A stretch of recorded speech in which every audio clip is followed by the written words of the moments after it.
campus of Kalijudan.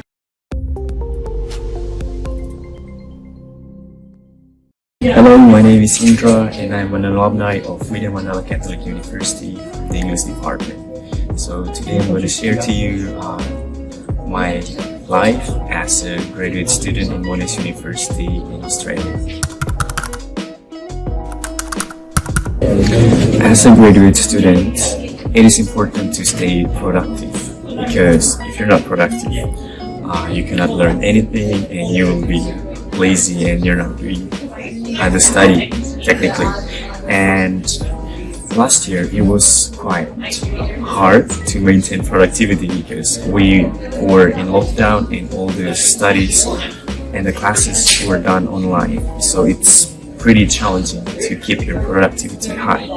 But what I can share to you, the tips to be productive is that first, don't make yourself feel at home because that makes you feel lazy. Why do I say that? Because when you're in your home, in your bed, and you have online class, you tend to just wake up, just wash your face, and turn on the computer and have the class, right? But it's important for you to feel like you're actually studying and you still have the habit of going to the school or to the university. So what I'm suggesting is that you can keep the old habit when it was like there was no corona back then. You can wash your face, you can dress up like you're going to school and really prepare to study and not just like washing your face and then you turn on the computer. So you have to build that feeling that you're going to school, and that I think would be helpful for you to build your productivity. Also, it's important to keep tracks of your assignments and your assessments and to keep your schedules, because like when you're at home you tend to feel like you have nothing to do, but actually you still have your obligations and your assessments. So what I'm trying to suggest is that try to make a list of your deadlines of your assessment so you know where you're at and you can plan what to do.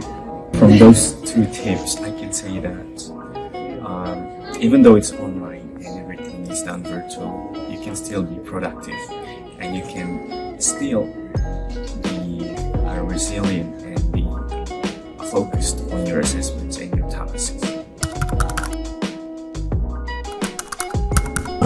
The academic environment here is very competitive and very independent.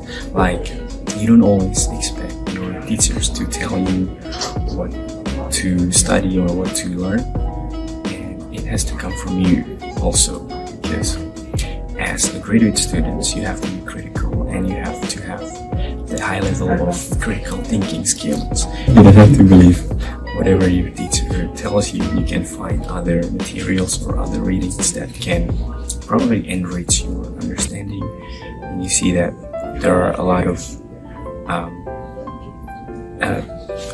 you can see that there are a lot of sides to a theory or to a statement. So it's important that you keep reading and you keep researching by yourself. So the point is, you don't really rely on your teacher or your lecturer for the new knowledge.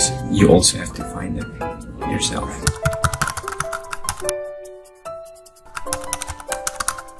Inside the class it's very competitive, as well as outside the class. As you can see here around, that students are doing their assignments and they do a lot of self-research and they do a lot of readings outside the prescribed reading in the classroom to enrich their understanding. So I think the academic environment here is very supportive if you are the type of student that are really curious and you want to be critical.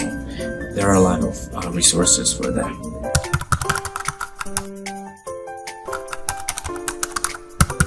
So in this semester, I have 4 units that I'm taking, which are the curriculum and the second language assessment linguistically informed teaching, and also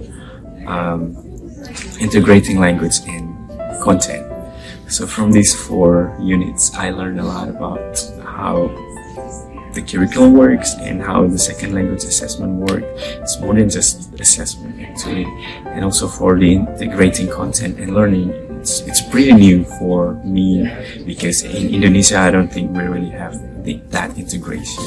And also for linguistically informed teaching in undergrad, while I studied in Media Mandala, it's only about the linguistic.